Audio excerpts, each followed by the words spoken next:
Hello and welcome to Strange Sound. I'm Joe.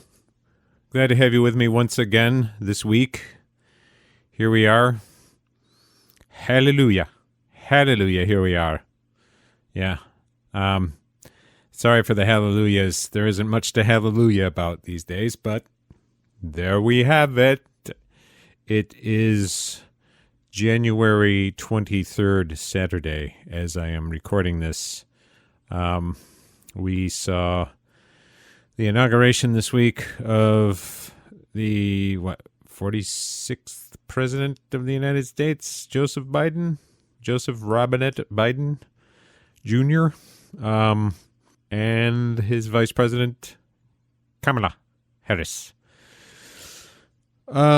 Yes, we saw that on Wednesday, the 20th at noon, and I think probably some of you saw it, some of you didn't. Who knows? There's a handful of you out there who are actually listening to this podcast. And again, I encourage you to share it with your friends. Perhaps like it. Leave me glowing reviews on iTunes and the other platforms, please. Yes, I would very much appreciate it if you went to iTunes and left glowing reviews of Strange Sound and said how wonderful it is and how it changed your mind about everything and how it, in fact, changed your entire life. Or you could just say, yeah, it was okay. Or you could say, I didn't like it.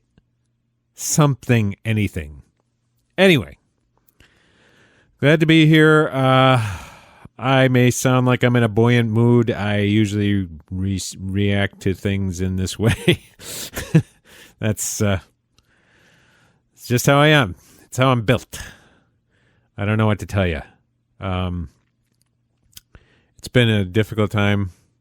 As I've said many times before, I'll do my 5-cent disclaimer. The views expressed on Strange Sound are my own. They do not represent the views of anyone associated with me, not my employer, not my neighbors, not my friends, not my family, not anybody else. Any similarity to other people's views are by pure coincidence. I cite people in the podcast. That does not mean they endorse me or I endorse them. I just I'm referencing things that are out in the media world at some level and in other sources as well. So there you go. My opinions, though, are my opinions. They're no one else's. So anyway, as far as the COVID pandemic is concerned, we're up well above 400,000 deaths. Again, I think we're somewhere around 410,000. These are abstract numbers, right? To most people, this is just a blithering number of deaths. I mean, it's astonishing to me. And I say this every time. I know you're sick of hearing me say it. I'm going to say it one more time. I find this appalling that we can stand here and actually take this without just practically losing our minds over it. I mean, it's just unbelievable. This didn't have to happen. And I blame Trump because Trump was the president when this started to happen. And he was in a position more than anyone else to prepare us for this. Remember, we've been spending in excess of $700 billion a year on the military every year that Trump was president. That's to defend the nation. How did that money go to defend us against this thing that's killed 400,000 of us and counting? How did that help? Zero. In fact, Trump went out of his way to disable any early warning or proactive measures that had been set in place before his administration. Weak as they were, there were resources in place that were set up to anticipate global pandemics of this type well in advance of them arriving on our shores, including, a relationship with China, with other countries. And that's something that was disinvested in.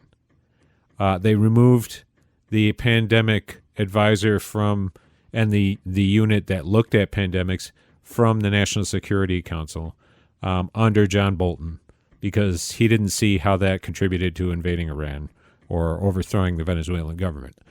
So I'm sure he figured it was a big fat waste of time. We didn't want a bunch of scientists hanging around doing nothing. And that, in fact, is what Trump said. In case anyone has forgotten, early in the year 2020, when this pandemic was first taking hold, he was explaining the fact that he had gotten rid of all of these medical advisors and the entire unit that was dedicated to keeping an eye on global pandemics, because he didn't want a bunch of scientists standing around doing nothing. He didn't like that. And he turned the CDC into some kind of public relations outfit. You know, it's basically just laundering facts to make it look good. So all he wanted to do was look good. Now, he could have acted in response more aggressively, much more aggressively, and we might have cut back on the number of people who died. There's no question but that we would have saved lives that way. Probably hundreds of thousands of lives. But another thing he could have done was, from the beginning of his presidency, is recognize that pandemics are an ongoing threat. That this is an emerging threat. We've seen the signs before. Other administrations have taken this semi-seriously. I would argue not seriously enough, but semi-seriously. Even the Bush administration took it somewhat seriously. The Obama administration took it somewhat seriously. Now, as pusillanimous as they were, they didn't really invest a lot of money in it, but they put some money in it. And they tried to keep an eye on it. I think they recognized certainly more than the Trump administration did. They recognized that it was a threat. It was an ongoing threat, and it was something that we had to keep an eye on, and we needed to be proactive about. Trump dissembled that. So yeah, I blame him. And I blame the Congress, and particularly the Congress of the first 2 years of the Trump administration, the Republican-led Congress, that was mostly all about disabling health care and cutting rich people's taxes, so basically defunding the government more generally, and cutting back on public health, extending the neoliberal program that had been advanced for the previous few decades, from Reagan through the Clinton years, through the Bush 2 years, through the Obama years. They've all been chipping away at it, and with help from governors of both parties. I mean, more adamantly on the right, but certainly, Democratic governors as well. Cuomo cutting back on hospitals during his 3 terms, cutting back on Medicaid. We were left wide open for this thing, and it's killed 400,000 of us and counting.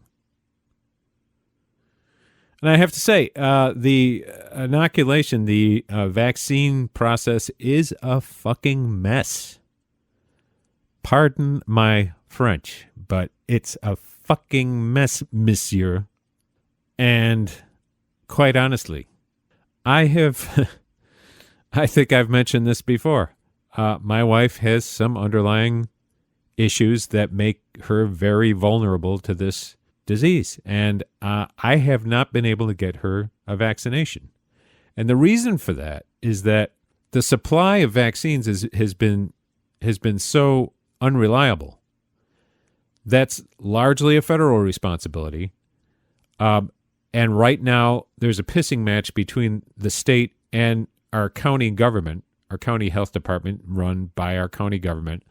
They're basically pointing fingers at each other over why there aren't sufficient doses of the vaccines available for people who are eligible to receive the vaccine. Because right now, if you're over 65, which my wife is right now, don't tell her I said so, she should be able to get the vaccine. No questions asked. There's other people in key professions, where they're front-facing, first responders, medical workers, the whole list. You can look down the whole list. It's very complicated, but I am not one of those people. So that's okay. I can wait. No problem. But see, when I try to sign my wife up, who's over 65, she should be able to get a shot pretty much any time. When I try to sign her up through the state site, they have her down for sometime in April. Well, that's great. April, in case anyone hasn't noticed, is 3 months from now. So she's going to have to be like fending off COVID for 3 months, which promises to be the worst 3 months in the history of the pandemic. Quite plainly, we've already got more than 4,000 people dying a day of this. And she's got a serious underlying condition. She's got asthma and some other issues going on. And that's, so this is massively pissing me off. At the county level, I mean, for one thing, there's like 15 different ways to sign up for the vaccination, right? You can either go through the state or you can sign up at a couple of different sites at the county level. But they get the vaccine in lots of like 500 shots. So, and they don't know they're getting it, and they don't schedule people for it until the shipment arrives. And then they're like, there's 500 shots, quick, sign up quick on the website. A coworker of mine told me the other day, it was like on Thursday, I think. She had actually emailed me and some of my colleagues the night before saying 500 shots became available. You can sign up. And I got right in and I was able to sign my mother-in-law up or something like that. And it's like a gold rush. It's like she had to do it at 7 o'clock, 8 o'clock at night. And I just didn't notice because I don't usually check my work email in the evening. I just kind of leave it for the next morning. And I checked the work email in the morning, and it was like, oh, fuck. So I went to the website, and of course they were all taken. All the shots were taken. They administer them the same day, practically. So you find out that they're available at like 7 o'clock at night, the night before. And then you've got 5 minutes to be part of the gold rush, to be part of the fucking contest, to get in there first, to get an appointment to get a goddamn shot to save your goddamn life. And of course, unless you're fast and you're in the know, you're not going to make it, right? So then the next day comes and it's like, oh, I'm sorry, we're out of shots. Well, there you go. How's that work? That sucks. It's a stupid system.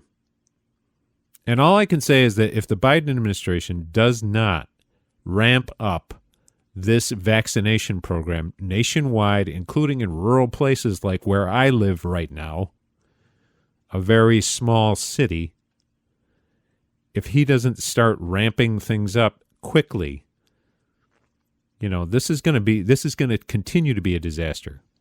They need to pull out all the fucking stops. We need to get people vaccinated by the hundreds of millions. And 100 million in 100 days is not enough.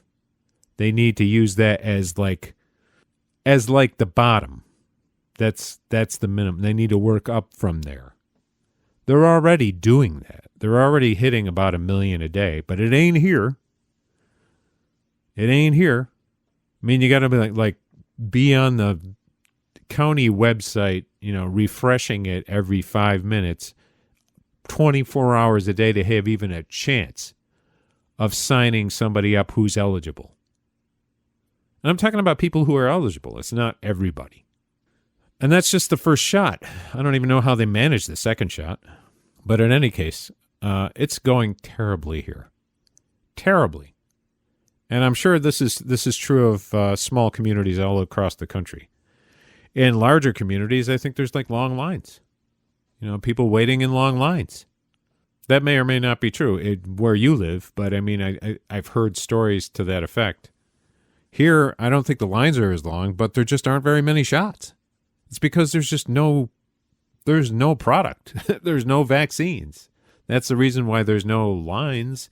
When people register, if you register for a shot through the state, they'll give you a date. They'll give you an appointment, and you can choose a location, and you'll have that appointment. But there's no guarantee that that's going to happen. when you get close to the date, so you could sign up for April 3rd, right? And we could wait 3 months and get to April 3rd. And a week in advance of that, they're just as likely to just contact you and say, well, we had to cancel that because there's no shots. I mean, it's just an impossible situation.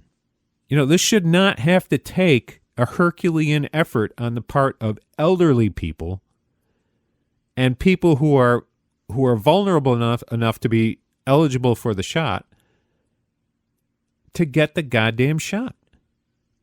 This is just outrageous. So I just wanted to put that out there. I know that some of you have probably been experiencing this yourself. It's maddening.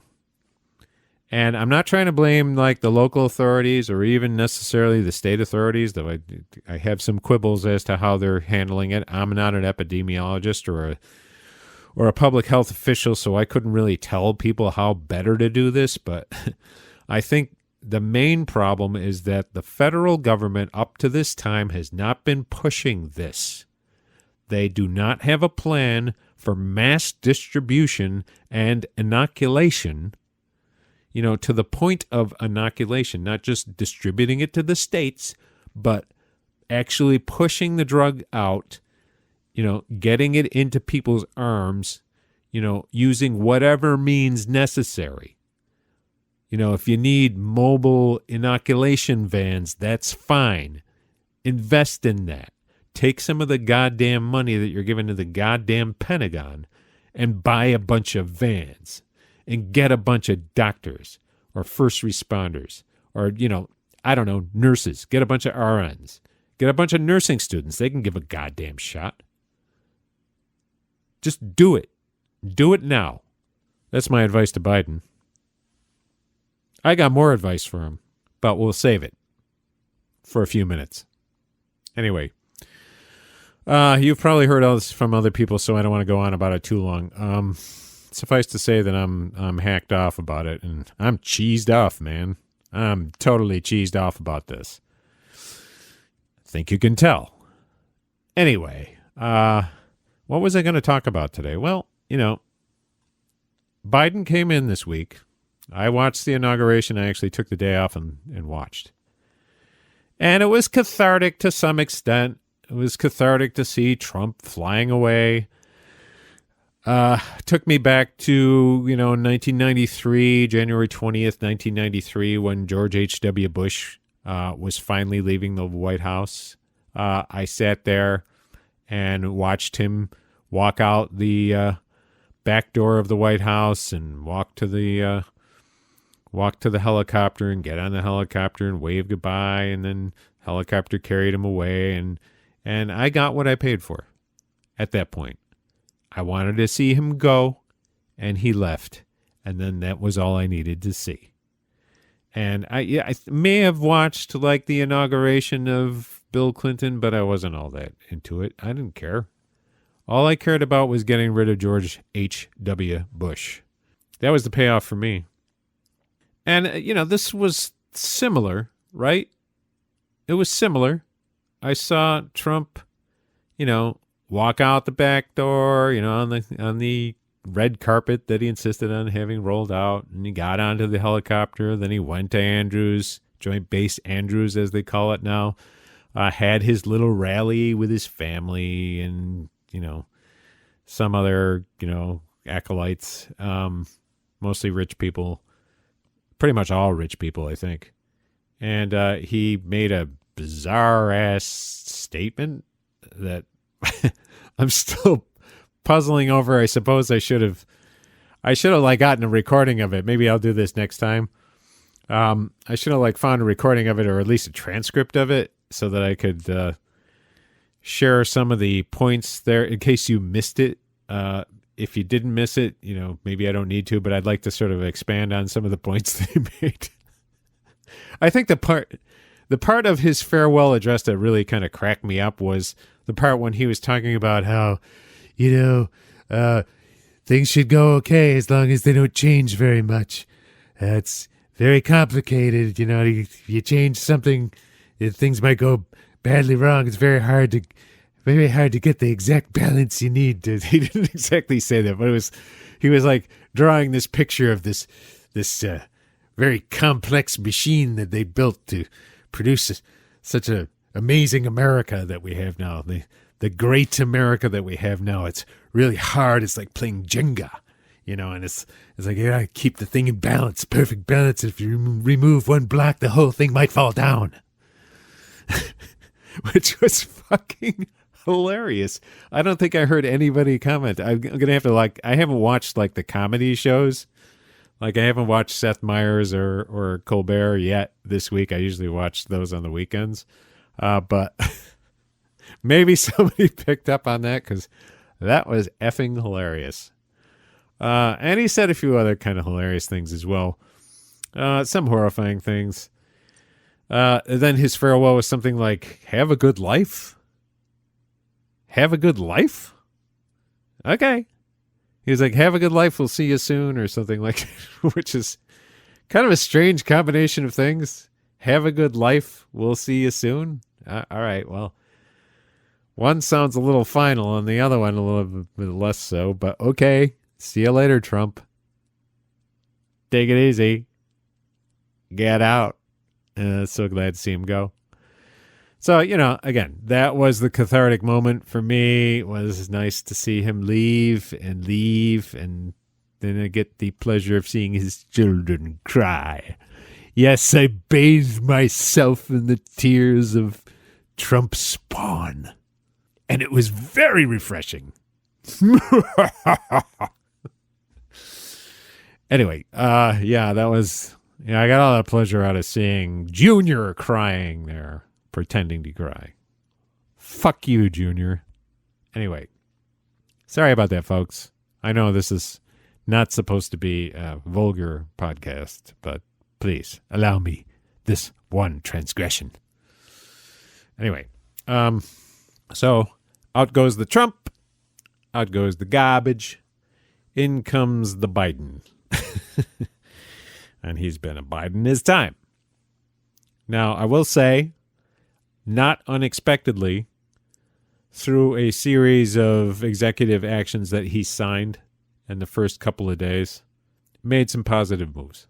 I'll say that I'm not going to be too effusive about it because it's stuff that we expected him to do, and he's doing less than might have been expected, but let me concentrate first on the positive things.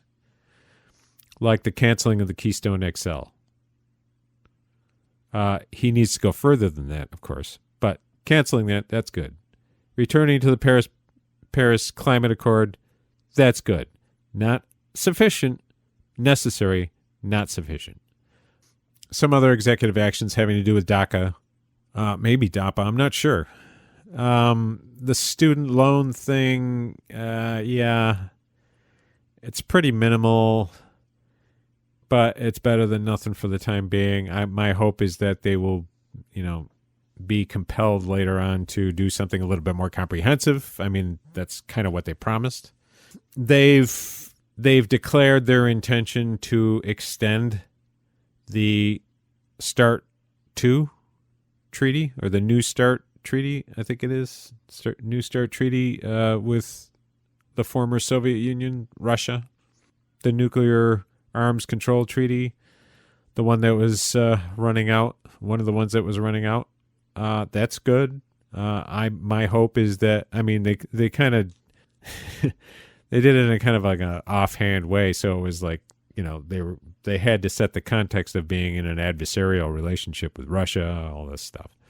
But okay, fine, great. Knock yourself out. But in any case, better to have that affirmed as part of the international arms control architecture that isn't being torn down.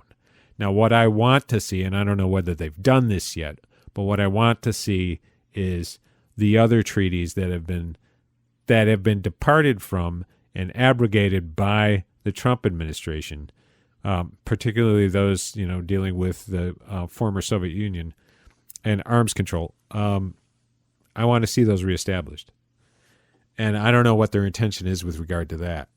The intermediate range missile treaty, I want that back.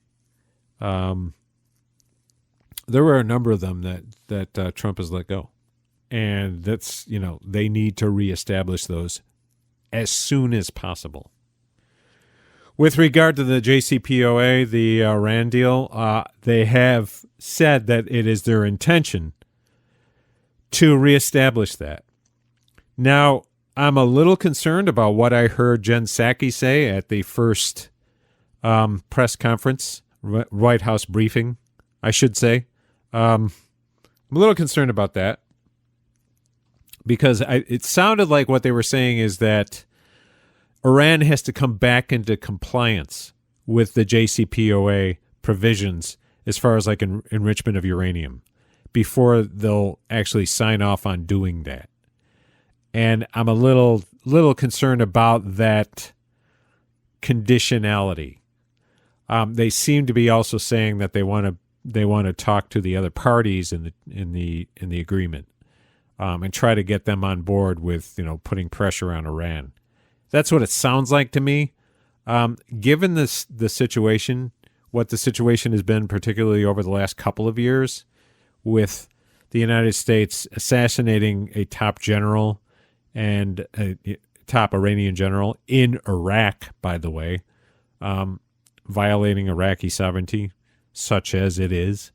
I want to see where they're going to go with this. I'm not encouraged by what I've heard thus far, though.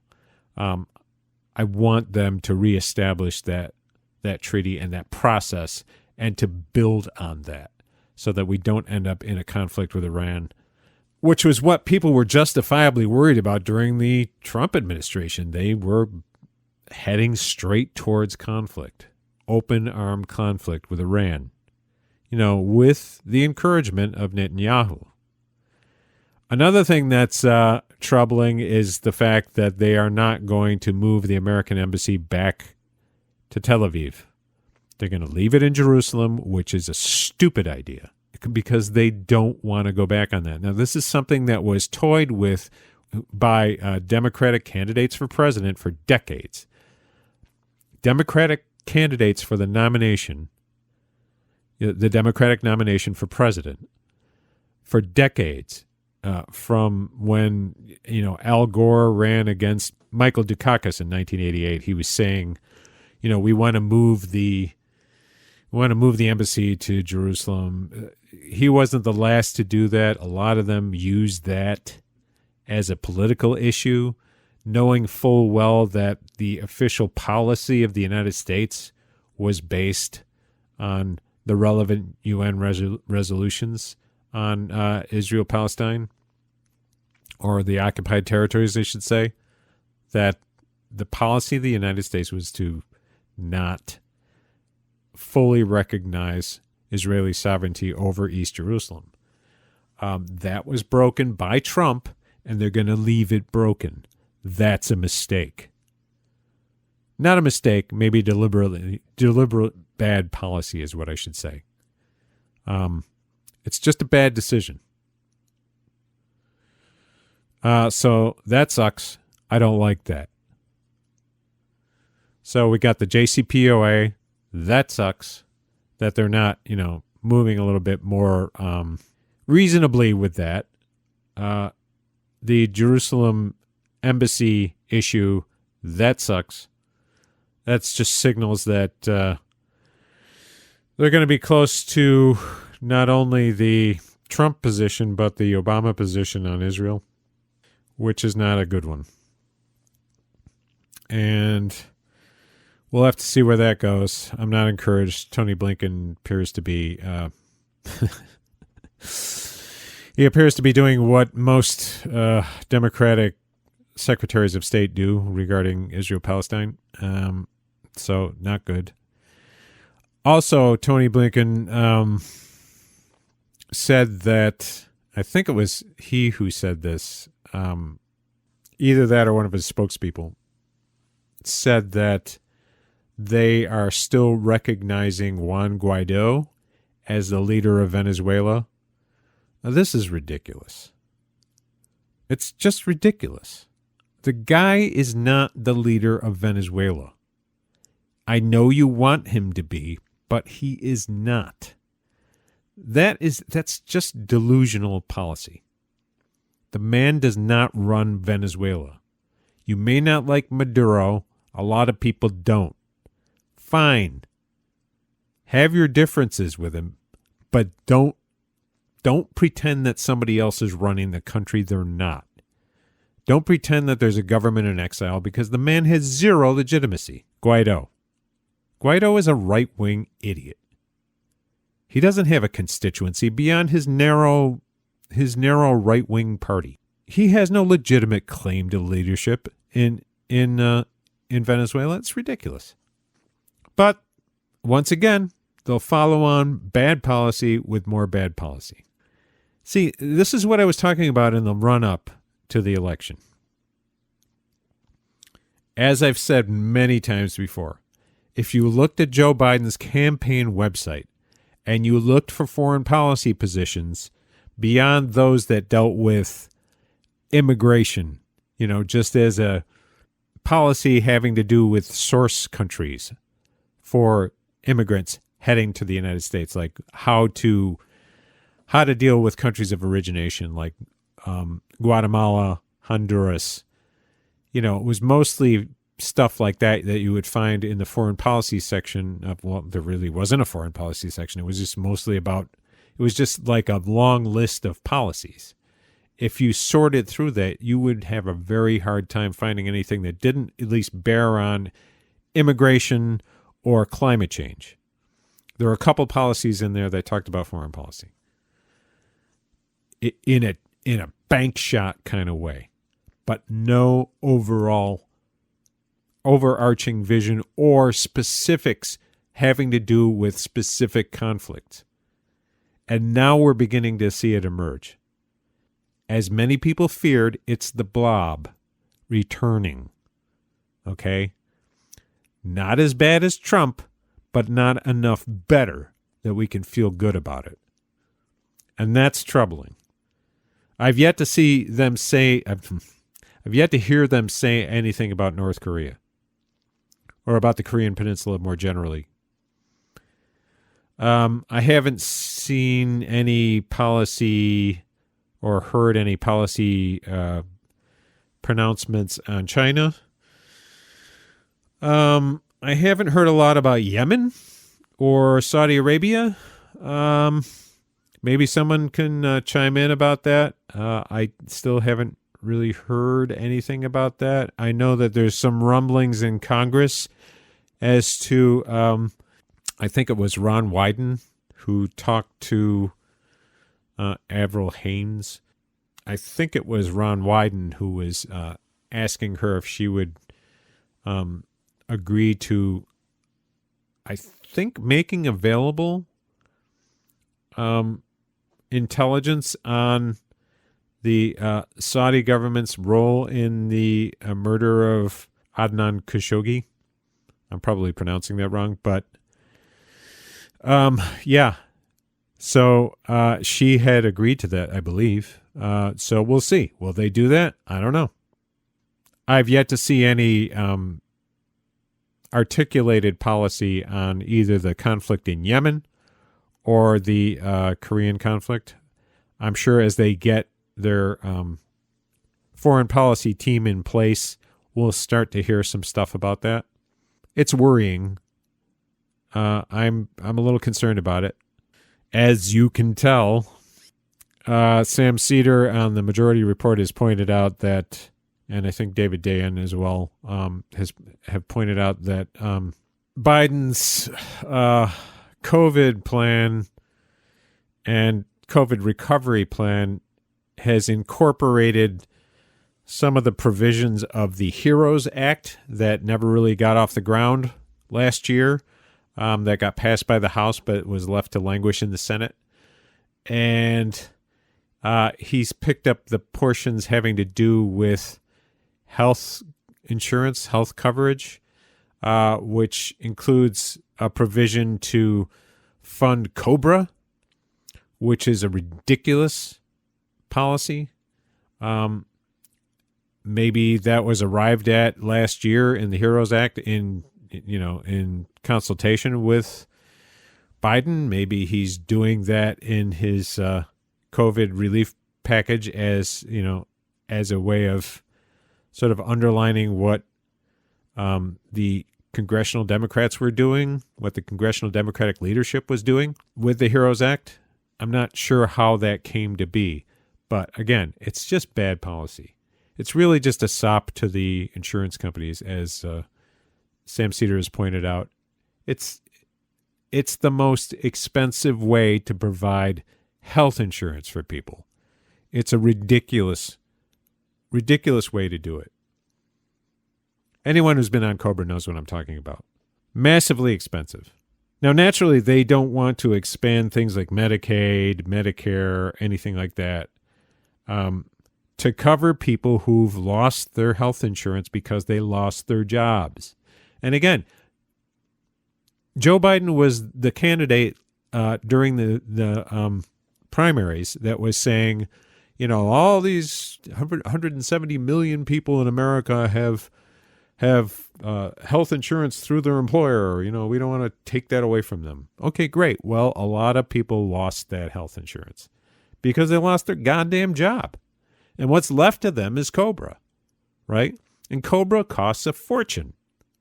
You're paying this outsized cost. Essentially what Cobra amounts to is that if you have employer-provided health care, they pay a portion of it, you pay a portion of it. If you get laid off, you can, through Cobra, maintain your coverage, but you have to pay for both parts of it. You have to pay the employer part as well as the employee part. In my case, my employer pays about 80% of the insurance premium.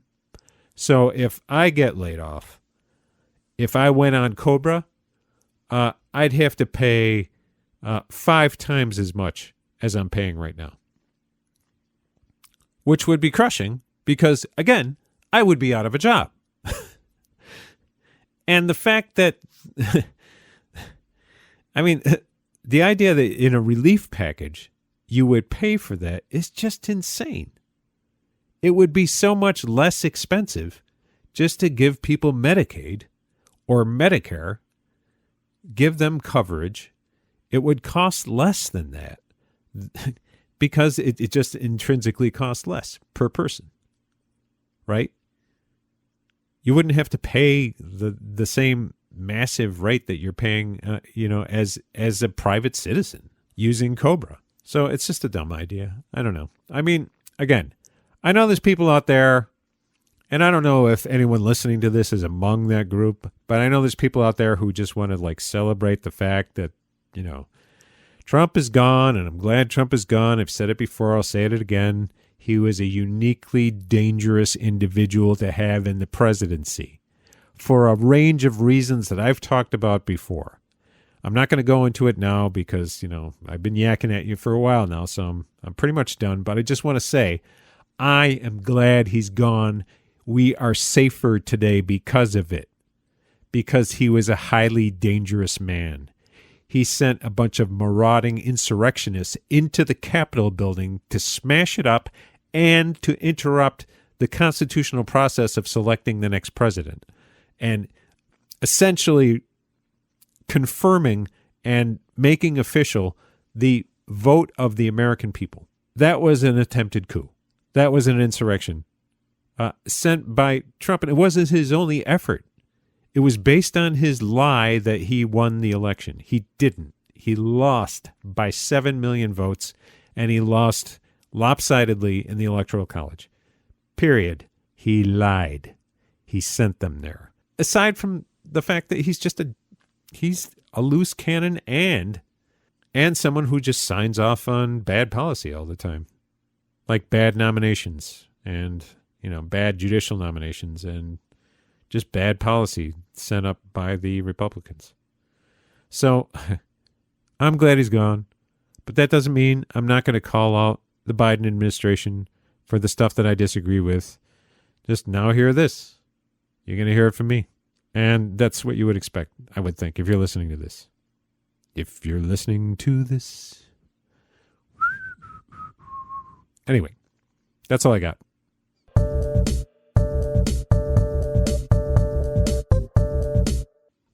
I'd like to hear what you have to say. If you like, you can leave a 1-minute voice message at anchor.fm/strangesound. Leave a 1-minute voice message. I'll be glad to listen to it. I'll be glad to either read it or play it on the show. If you want to have a Zoom session with me, we can talk. Just tell me how to get in contact with you. And, you can leave that privately. I won't share that with people, obviously. We can have a little Zoom session. If it's something that isn't too embarrassing, I'll play it on the air. I'll play it on the show. I'm not going to guarantee anything. If you make a monkey out of me, I probably won't play it. But if you express your opinion, and it's a reasonable opinion, and it isn't like encouraging people to burn things down, I would be happy to play it on the show and respond to it or have a conversation with you. You can communicate with me via Twitter at StrangeSoundPod. You can also learn more about me and find other ways of contacting me by going to big-green.net and clicking on either the contact tab, or you can click on the podcast tab and get more information there. Would be great to hear from you. Hope you're all well out there. Take care of yourselves. Should talk to you again next week if all goes well. And stay safe. Be well. We'll talk to you then.